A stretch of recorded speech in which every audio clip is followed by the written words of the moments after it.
Okay, so this is still very soft. I have cut probably a 1/4 inch off the bottom because it was really thick using this, which is like a cake layer cutter, and I just zigzag sawed it through and cut off like a 1/4 inch slab from the bottom.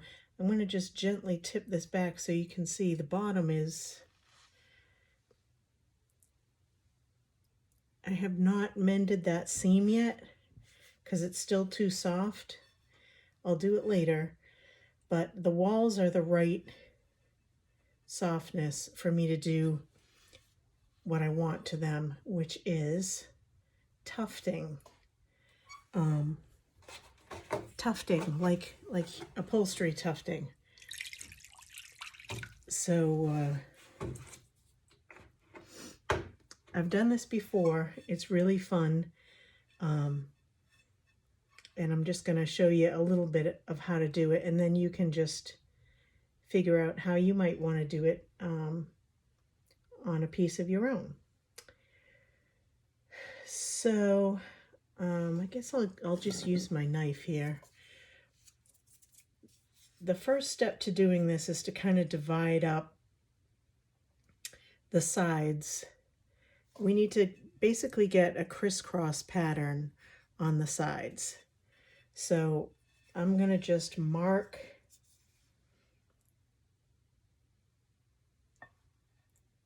evenly along the sides. I'm just putting a mark on the top and bottom in 4 sections. And now I need to decide, do I want to make this into 2 sections or just one big section? I think I'm just going to do one big section, just to make it simple. So I have marks on the top and bottom, and I'm going to, maybe I have to do it smaller. All right, I'll do one more section. So midway between each, I'll do one in the top and the bottom. So I'm basically dividing the circumference here into 1/8. And you could do, I mean, it doesn't have to be oval to do this. You could do it in a circle, and it would certainly be easier. And you could absolutely be much more precise about it than I'm going to be. Okay, so now it's divided into 1/8. So now I'm going to take and make a crisscross. And it doesn't necessarily have to be this pattern, but let's just start here. So I'm going from the top one, and then I'm just drawing a gentle mark to make a crisscross. I'm gonna define this more later, but I'm gonna just get myself going this way. So I'm just connecting with an X each of these, and I'll hold it up closer so you can see it in a second.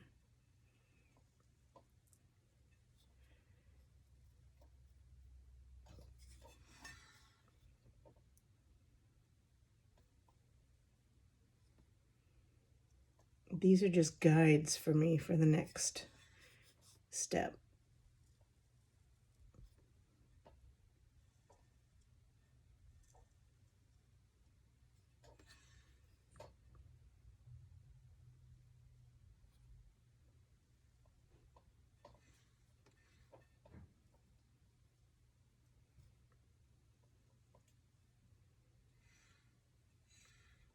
Okay, one more.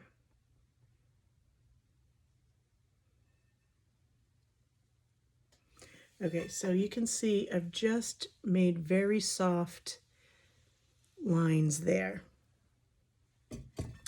And what's going to end up happening is I'm going to push those lines in a little bit, probably using my wooden rib, the rounder edge of my wooden rib. So I'm going to end up pushing those lines in to define them a little more. And then I'm going to push in from the outside to puff out a little more. So I'll show you. I'll start here.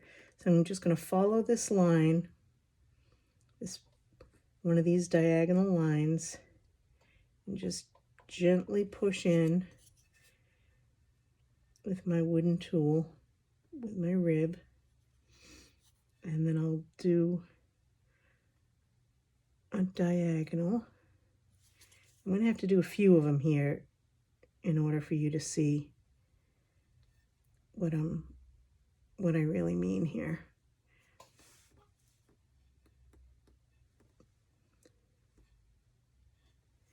And I've complicated this a little bit by having this rolled rim, but I think it'll be worth it in the end.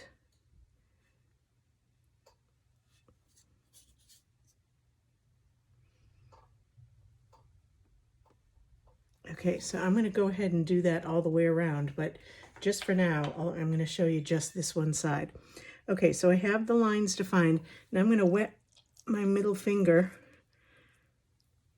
and from the inside, I'm going to just start to puff out in that diamond that I just made. Just a gentle puffing.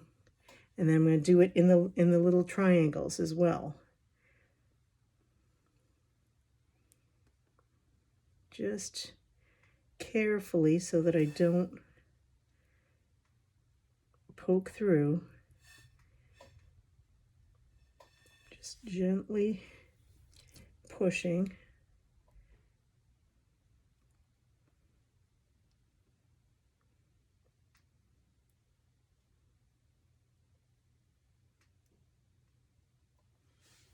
I might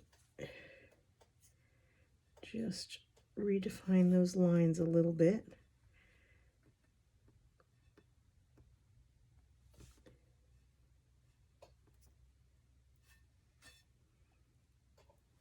And then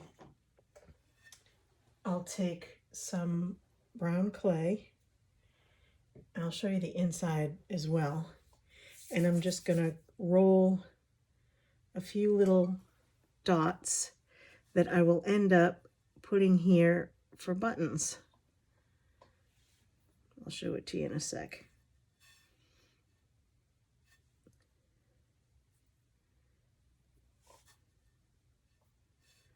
These are, I'll score and slip these later. I'm just giving you the general effect here.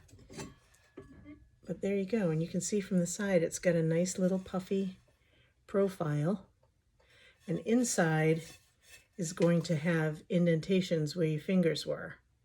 So that's why for something like this, I would consider this more of like a candy dish than a casserole, because I don't want to, personally, I wouldn't want to bake something in here because food is going to catch in all those little holes and be a pain to clean.